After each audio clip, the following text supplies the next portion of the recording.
정권의 나라를 팔아먹는 매국적인 외교 정책, 우리 국민들이 나서서 이 나라의 자주독립에 이루었던 것처럼 우리 대한민국 국민들이 결코 자시하지 않을 것입니다. 몰고 외교 서슴지 않는 윤석열 정권 강력히 규탄한다!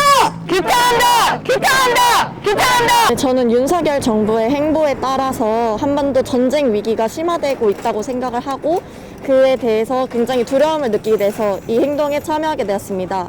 뿐만 아니라 일본 정부와 전범 기업들에게 면죄부를 주는 이 행동에 대해서 굉장히 잘못됐다고 생각해서 행동에 참여하게 되었습니다. 윤석열 정부가 우리 국민인 강제동원 피해자분의 마음을 헤아리는 것이 아닌 단지 미국의 패권 경쟁과 그리고 전쟁을 준비하는 한미일 동맹을 위해서 과거사를 졸속 처리하고 있는 이 상황에 대해서 대항하고 싶어서 나오게 되었습니다.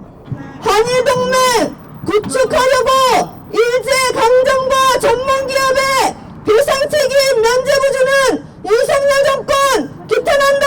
규탄한다! 규탄한다! 규탄한다! 1965년 전국과협정에 의해서 인점과 식민지배의 배상 문제가 해결되지 않았다라는 외교 기록에 근거해서 2018년 대법원 판결이 미쓰비시와 일본 제철 등 전범 기업에게 강제동원 문제에 대해서 배상하라고 그렇게 판결한 것입니다.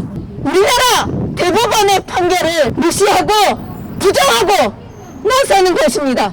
그래서 양금덕 할머니가 그렇게 외친 거 아닙니까? 윤석열 대통령 어느 나라 대통령입니까? 역사를 부정하고 헌법을 부정하고 대법원 판결을 부정하고 피해자를 외면하고 국익을 저버리고 주권을 훼손하는 윤석열 정부의 대굴종 외교를 강력히 규탄합니다. 한일 군사정보 보호협정 즉각 폐기하라! 폐기하라! 폐기하라! 폐기하라!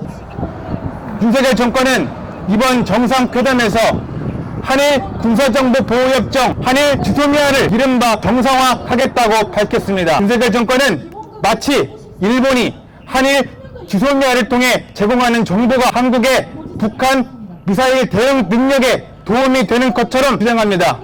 하지만 한반도는 남북의 길이가 짧아 북한의 미사일이 도달하는 데 불과 2분에서 5분밖에 걸리지 않기 때문에 설령 일본이 미사일 정보를 파악해 제공한다고 해도 그 정보를 미사일 교격에 이용할 수가 없습니다. 무엇보다 한국은 지리적, 인적 정보 자산에서 일본보다 훨씬 우위에 있습니다. 따라서 한일 지소미아를 통해 한국이 일본에 제공하는 정보는 일본 방어에 기여하는 반면 일본이 제공하는 정보는 한국 방어에 별로 쓸모가 없습니다.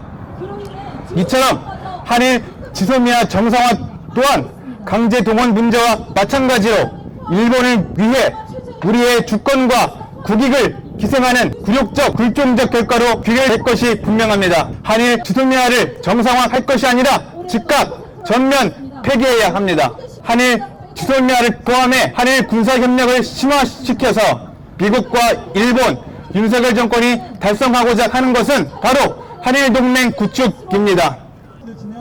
한일동맹이 구축되면 북한을 붕괴시키고 중국과 러시아를 본소에 차단하기 위한 아시아 태평양 지역 집단동맹이 구축됩니다. 이 집단동맹과 나토를 결합한 지구동맹도 구축됩니다. 북한, 중국, 러시아에 대한 미국 주도의 신냉전 포위망이 완성되는 것입니다. 세계 평화가 결정적으로 위협받을 뿐만 아니라 그 속에서 한국은 미국과 일본의 전초 기지가 되어 국가와 민족의 운명이 위태로워집니다. 오늘 우리는 세계 평화를 지키기 위해서도 한반도의 평화 그리고 국가와 민족의 삶을 위해서도 한일동맹 구축을 중단할 것을 미국과 일본에게 무엇보다 윤석열 정권에게 강력히 촉구합니다.